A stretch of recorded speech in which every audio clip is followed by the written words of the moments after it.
இந்த பக்கம் அரசியலுக்கு பெண்கள் வந்து என்னெல்லாம் பண்ணணும்னு ஆசை இருக்கு. குடும்பத்துல சில தடைகள் இருக்கு. ஆனா அரசியலுக்கு நான் வந்தா இதெல்லாம் பண்ணுவேன், இத வந்து பண்ணாம இருக்காங்க, இத பண்ணுவேன் அப்படின்னு என்னெல்லாம் தோணுது உங்களுக்கு? ஃபர்ஸ்ட் கேர்ள்ஸுக்கு வந்து பாதுகாப்பு தான் முக்கியம். அதை நான் பண்ணுவேன். அரசியலுக்கு ஒருவேளை என் குடும்பத்துல சப்போர்ட் பண்ணாங்கன்னா கேர்ள்ஸ்க்கு பாதுகாப்பு கொடுப்பேன். என்ன மாதிரி பாதுகாப்பு? ரோட்ல 9 மணிக்கு கூட ரோட்ல போக முடியல, அதை நான் பாதுகாப்பு கொடுப்பேன். உடனே ஏதாவது பிரச்சனைனா அதுக்கு நடவடிக்கை எடுக்க ஏதாவது பண்ணுவேன்.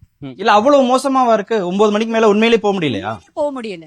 ஆ, 7 மணிக்கு இந்த ரோட்ல கூட அவ்வளவு இதா இருக்கு. அவ்வளவு பாதுகாப்பற்ற இருக்கு மதுரை. ஆமா, ஆ, மதுரைன்னு இல்ல, எல்லா ஊருமே அப்படிதான் இருக்கு. இல்ல இப்ப மதுரையில தானே பேசுறோம்.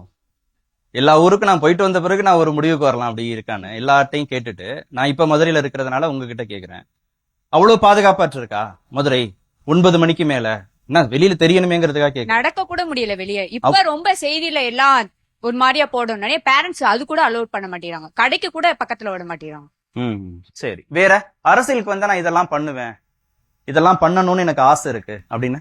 கேர்ள்ஸ்க்கு வந்துட்டு மேரேஜ் அந்த டேட் இது ஏஜ் வந்துட்டு 18 சொல்லிருக்காங்க. மாத்திட்டாங்க இப்ப 21. அது இன்னும் கொஞ்சம் அதுக்கு தான் பேப்பர் படிக்கணும்னு சொன்னேன் நான். சரியா? பேப்பர் படிச்சிருந்தா தெரிஞ்சிருக்குமா உங்களுக்கு? சார் அது இன்னும் கொஞ்சம் எக்ஸ்டெண்ட் பண்ணலாம்னு. 21யா? சூப்பருங்க. கொஞ்சம் 25 நம்ம கூட்டணும்னா 22 வரைக்காச்சும் மேரேஜ் பண்ணாம இருப்பாங்க. அது வரைக்காச்சும் என்ஜாய் பண்ணுவாங்க. அதுக்கப்புறம் மேரேஜ்னு போயிடுச்சுன்னா எது பண்ண முடியும். ஓகே, வேற அரசியலுக்கு வந்தா நான் இதெல்லாம் பண்ணுவேன்னு எனக்கு ஆசை. நல்ல ப்ரப்போசல் அது. ஓகே. நான் வந்து அரசியலுக்கு வந்தேன்னா ஃபர்ஸ்ட் போதை பொருள் தான் ஒழிப்பேன். ஏன்னா நிறைய பாய்ஸ் வந்து போதை பொருளுக்கு அடிக்ட் ஆயிருப்பாங்க.